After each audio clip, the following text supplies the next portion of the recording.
I am Lisa Niver, and this is We Said Go Travel.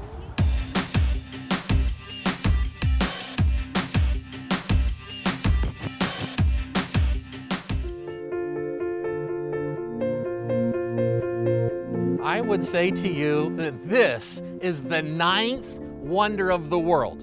We are a working farm, is what we're in. So this is agritourism at its finest.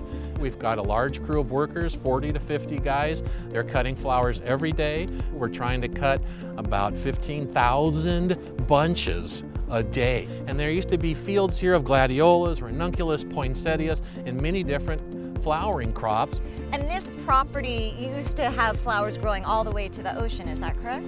This is the last remnant of what was once the floral capital of the United States. But urbanization and people want to live near the coast, and this is really the last bastion of that era. And originally the family that owned this property started in Hollywood. Yeah, the Ecke family, they're the poinsettia heirs. They're really the ones who made the poinsettia, the symbol of Christmas, started farming on Hollywood Boulevard at the turn of the century. Due to urbanization, they moved here to North County and started buying land and growing poinsettias, which they sold as cut flowers right here on this property.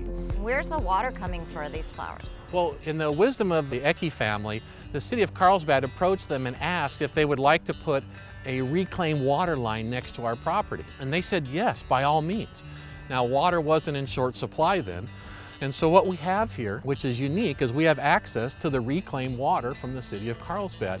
And the city has said we're drought resistant because of that. So we maintain a drip irrigation through this system, and that allows us to precisely irrigate our fields. We also have electronic soil moisture sensors. That allows me to go on the computer every morning, look at it, and just make a management decision on whether we actually need to water or not. Through that, I've already saved probably about 30% of our water in comparison to last year's growing season. We are having what is called the El Nino bloom. The color is coming faster and better than I've ever seen it in my 10 years working here. And when you come here, you can't help but let the burdens of the daily worries, they just shed away from you, to enjoy the color, the beauty of the outdoors, to immerse yourself in millions of flowers, taking pictures, send them to your friends. It is just something that is truly unique and special. You can only do that right here at the world's famous flower fields in Carlsbad, and you should come down now because this El Nino bloom has never been better. Hi, John. Hi, Lisa. How are you? I'm great. Thank you for inviting me here. Well, thanks for coming. It's our pleasure to have you. Can you tell us a little bit about what this place is and how it came to be? Absolutely. Green Dragon Tavern and Museum is a beautiful 22,000 destination attraction. It's a hospitality venue. We have over 4,000 feet of private event space for meetings and private gatherings. We are centered around our crown jewel, which is a museum exhibit dedicated to the Revolutionary and Pilgrim eras of American history. We have a gorgeous coffee house and bookstore with books surrounding the periods of history that we focus on.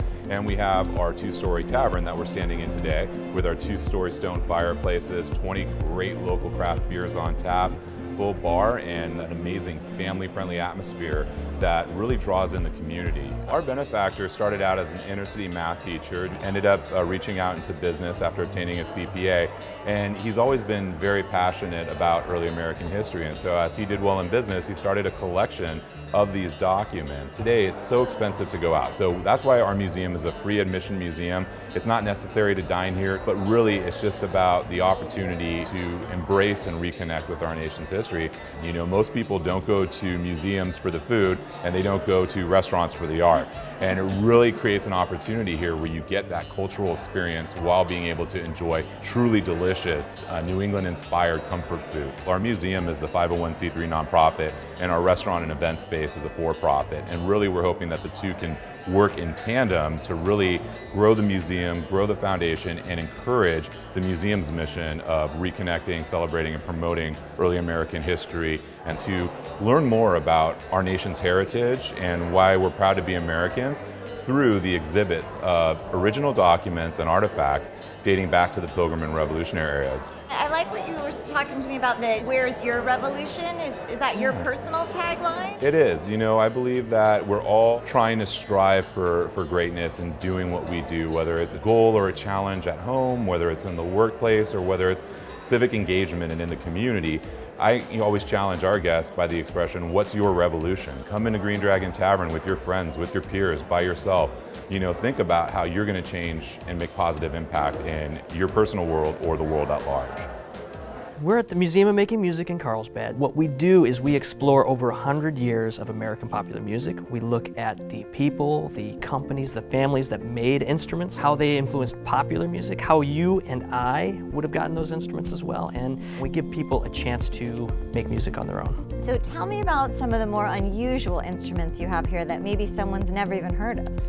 Well, we do have a theremin, and a theremin is one of the early electrified instruments, and you don't touch it to play it. You wave your hands in the air. There's two antennae, and the closer your hand gets to one antenna is the higher or lower that pitch goes, and then the closer your hand gets to the other antenna, the louder or softer the volume of the note you're playing is. So we have an interactive one here at the museum. We have a historic artifact, a 1927 theremin, so visitors can see both that historic piece, and then they can also play it for themselves.